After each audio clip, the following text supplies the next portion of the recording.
En la hora de la verdad, el invitado del día. Presenta Colsubsidio, con todo lo que te mereces.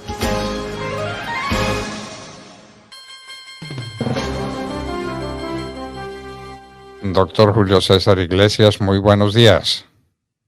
Doctor Fernando Londoño, buenos días. Un saludo para usted y para su audiencia. Bueno, doctor Julio César, usted ha estudiado la reforma laboral que presentaron ya al Congreso de la República y que seguramente sacarán a punta de mermelada, pero eso le va a costar mucho al país. Cuéntenos por qué. Pues, doctor Londoño, primero pensemos que el mercado laboral en Colombia, la tasa de desempleo ya se comenzó a deteriorar, ¿no? Aunque el dato anualizado, si uno lo compara con el octubre del 2022 versus el octubre de 2023, se nota una caída de 0,5% en el desempleo.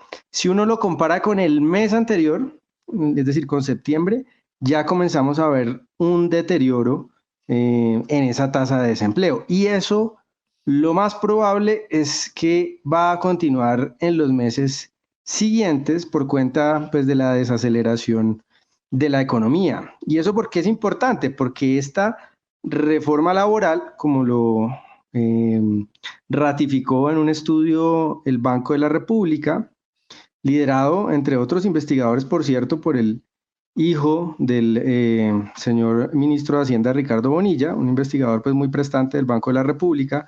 Calculaban las pérdidas en empleo formal en cientos de miles. Evidentemente, es un estudio que hay que, digamos, volver a correr porque se han moderado algunos elementos de esa versión de la reforma pensional, de la reforma laboral, perdón, con la cual se hizo este estudio. Sin embargo, la lógica pues sigue siendo la misma, ¿no? Que es una lógica de encarecer la contratación formal, ¿no? Por ejemplo, reducir o más bien aumentar el horario nocturno, de aumentar los costos de contratación, en fin, varios elementos que hacen que sea más caro contratar formalmente, y como es más caro contratar, como pasa con cualquier otro bien o servicio de la economía, se tiende a consumir menos, en este caso a contratar menos trabajadores, y eso, que es lo que nos dice el Banco de la República, tiende a generar desempleo. Entonces, si usted suma ese efecto de esta posible reforma laboral o de este texto de reforma laboral que va en esa misma lógica del anterior, con una desaceleración de la economía que parece se puede profundizar porque ha caído o se está deteriorando el crecimiento económico por la caída de la inversión. Entonces, si usted invierte menos, pues eso tiene un efecto sobre el crecimiento futuro, ¿no? Eso lo entiende cualquier, digamos, cualquier empresario o cualquier microempresario, incluso si usted invierte menos en equipos, si la panadería deja de comprar hornos, deja de crecer, deja de invertir en locales, pues el crecimiento de esa panadería pues va a ser menor. Lo mismo pasa en la economía en su conjunto. Entonces, si tenemos esos dos efectos sobre el mercado laboral, una economía desacelerándose o entrando posiblemente en recesión, y una reforma laboral que pone más talanqueras, más trabas a la creación de empleo formal, que esto no lo digo yo, lo dicen los investigadores del Banco de la República, pues ahí tenemos un cóctel pues muy dañino, doctor Fernando. Doctor Iglesias, nos ha preocupado mucho el que se diga que la relación obrero-patronal o la relación laboral se hace todavía más rígida y que despedir un trabajador va a ser prácticamente imposible. Eso significa que el que vaya a contratar un trabajador sabe que lo contrata de por vida y que desprenderse de ese trabajador, bien porque evolucione el tipo de trabajador que se necesita, bien porque la empresa entre en crisis, bien porque desarrolla otros temas importantes para los que se necesita un personal diferente.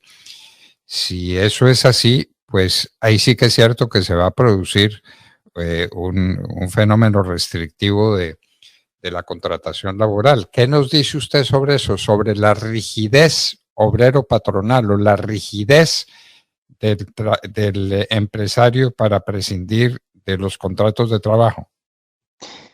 Pues yo creo que esto tiene, digamos, un trasfondo profundo, digamos, filosófico, ¿no? Aquí lo que hay es una diferencia en cómo ven ellos el mundo, ¿no? Ellos lo ven, digamos, desde unos lentes marxistas, si usted quiere, doctor Fernando, pues en que los trabajadores son enemigos del capitalista o del patrono. Y en ese sentido, pues, digamos, los avances, como ellos lo ven, los avances legales tienen que ir encaminados a fortalecer la posición negociadora de los trabajadores sobre los patronos. Si somos enemigos unos con otros, ¿no? Vivimos en una sociedad de luchas de clases, de lucha de clases entre patronos y trabajadores, pues ellos que son la vanguardia de los trabajadores, pues les corresponde eh, fortalecer esa posición negociadora y generar triunfos de los trabajadores o de los obreros sobre los empleadores. Esa es una visión anacrónica del mundo,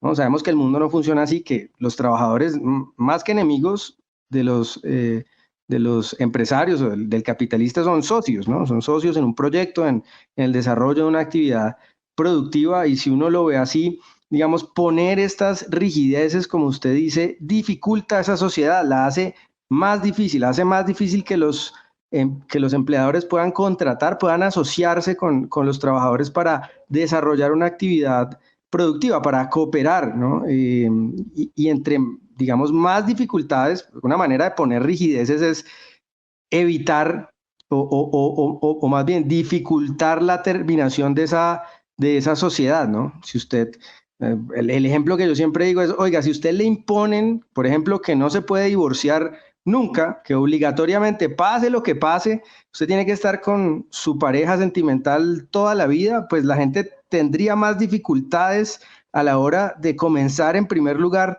ese noviazgo, ¿no? Lo dudarían más. Lo mismo pasa con la relación entre empresarios y trabajadores. Si usted le encarecen o le dificultan o le imposibilitan darle, finalizar esa relación, en este caso una relación laboral, pues digamos, lo va a pensar más para contratar, para iniciarla en primer lugar, y por eso es que estas rigideces, este encarecimiento, lo que llaman la protección laboral reforzada, que básicamente es hacer ilegal despedir a ciertos tipos de personas, pues dificultan la creación de empleo, porque si es muy caro contratar, pues no contrato, o que es la alternativa realmente a la que acude el grueso del empresariado colombiano, ¿no? Que son empresarios pequeños, microempresarios o empresarios informales, pues acuden a la contratación informal, ¿no?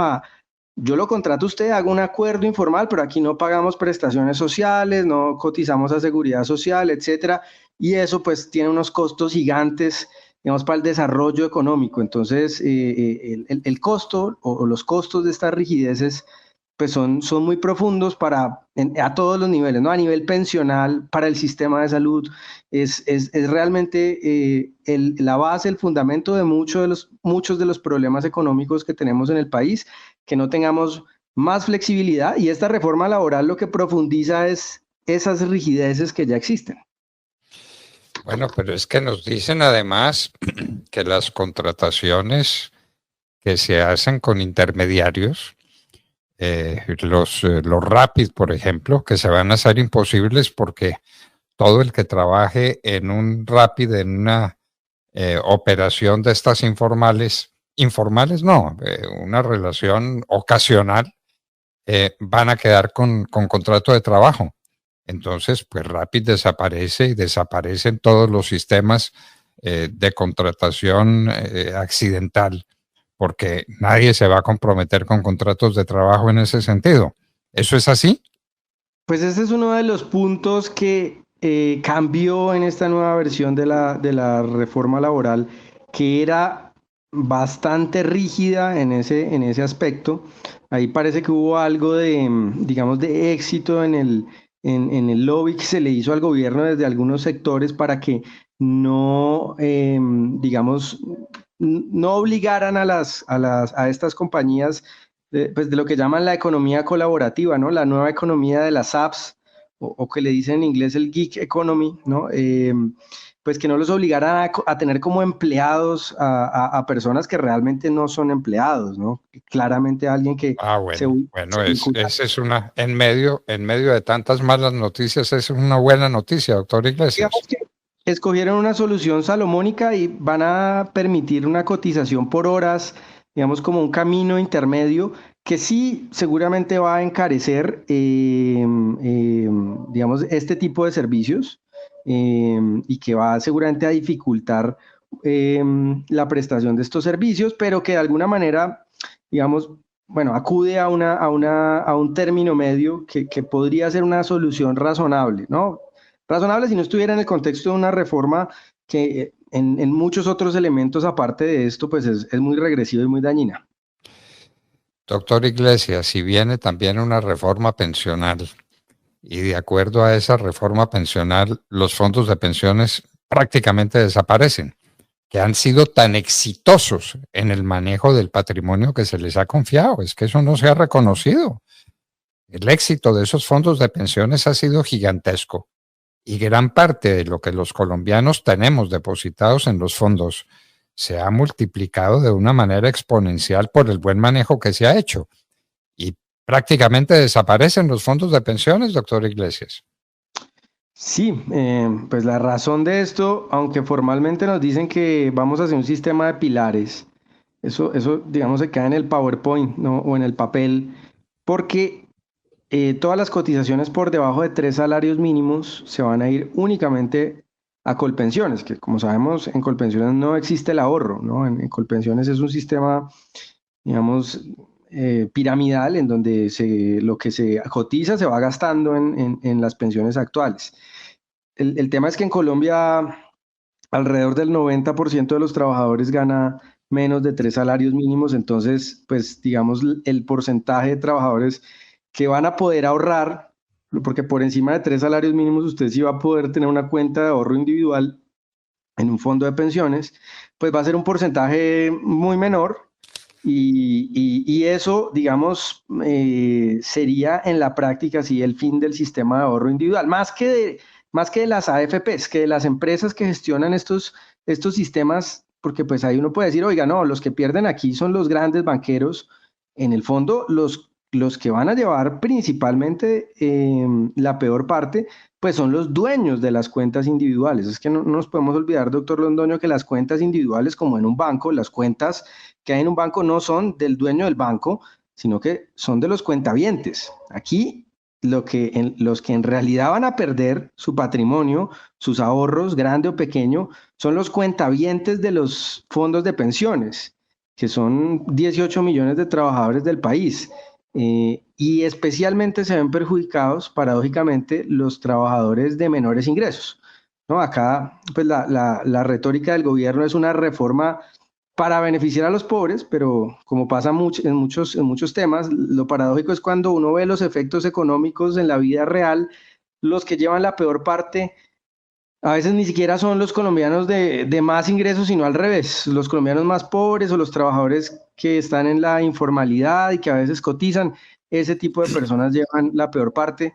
Y sí, el ahorro, de hecho lo reconoce el propio gobierno, ¿no? De aquí a 2070, que parece mucho, pero en términos pensionales está a la vuelta de la esquina, ya no va a haber ahorro, se van a gastar todo el ahorro en Colpensiones y el poco ahorro que se puede hacer de aquí en adelante, es decir, el stock de ahorro que tenemos hoy, más el poco ahorro que se pueda seguir haciendo en este nuevo sistema, se va a gastar totalmente de aquí a 2070.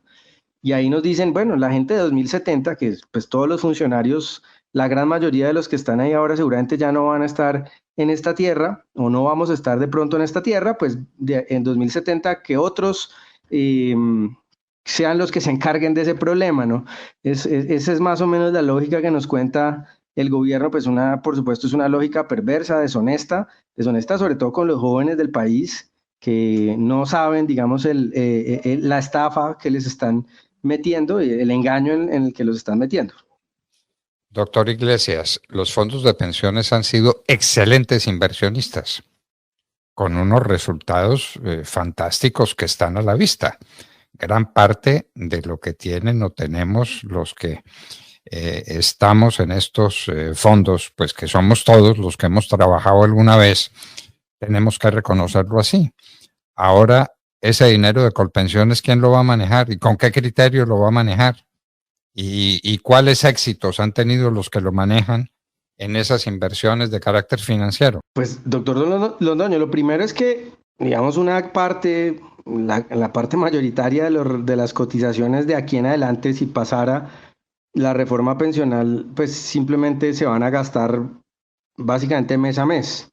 ¿No? Para tener una idea, ¿no? de lo que es Colpensiones hoy en día, la nómina de mesadas de Colpensiones, que tiene 1.600.000 pensionados aproximadamente, cuesta casi 50 billones de pesos. Y lo que recaudan en cotizaciones está alrededor de 16, 17 billones de pesos. El resto pues viene de otras fuentes, el Estado le transfiere, en fin. Entonces, lo que quiero decir con esto es una entidad que está en un profundo déficit. Entonces, las cotizaciones de lo que antes se ahorraba, ahorita va a llegar a pagar las mesadas mensualmente. Entonces, ahí ni siquiera va a haber recursos que administrar, porque lo que va a pasar es que se va a transformar inmediatamente en gasto, ¿no? Los cotizantes de 30 años, el que tiene 30 años y cotiza Colpensiones, pues le va a pagar una partecita de la pensión de la señora pensionada de 70 años. Y otro pedazo, que es lo que llaman el fondo de ahorro del pilar contributivo, se supone que va a ser un fondo de ahorro estatal, y esto pues tiene muchos problemas. El primer problema es la propiedad del ahorro, ¿no? Ya no vamos a hablar de un fondo de ahorro individual en el que cada trabajador es dueño de su plata, sino un fondo de ahorro estatal en el que la plata se colectiviza, se socializa y pues el dueño es el Estado. Y en ese sentido, pues va a responder a los intereses fiduciarios del Estado y eso ya es un problema gigantesco. Súmele a eso, pues los antecedentes nefastos en términos de administración de este tipo de fondos que no son nuevos en Colombia. Ya en Colombia hemos tenido fondos como el de el Seguro Social, por ejemplo, que es pues una historia infame, la de los recursos del Seguro Social, cómo pues terminaron desapareciendo a la larga y dejando pues las reservas del Seguro Social en nada. Y en América Latina lo mismo, ¿no?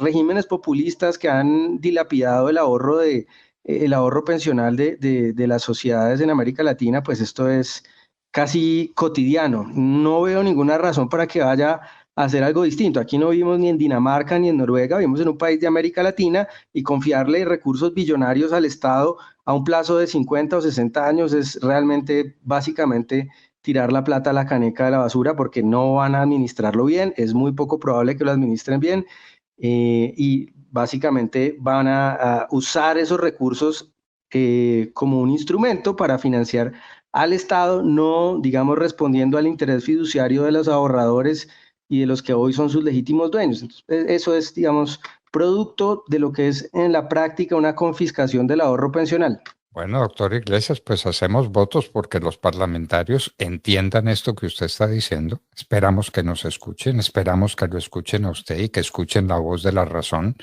y que no aprueben ni la reforma laboral ni la reforma pensional, que serían fatales para el empleo en Colombia y para el ahorro en Colombia, que si algo necesita el país es que haya ahorro y ahorro productivo. Doctor Julio César Iglesias, inmensamente agradecidos con usted por venir a la hora de la verdad y darnos estas explicaciones tan claras y tan dramáticas. Muchísimas gracias. A usted, doctor Londoño, un saludo. Julio César Iglesias nos estaba hablando sobre la reforma laboral y la reforma pensional. Después de hoy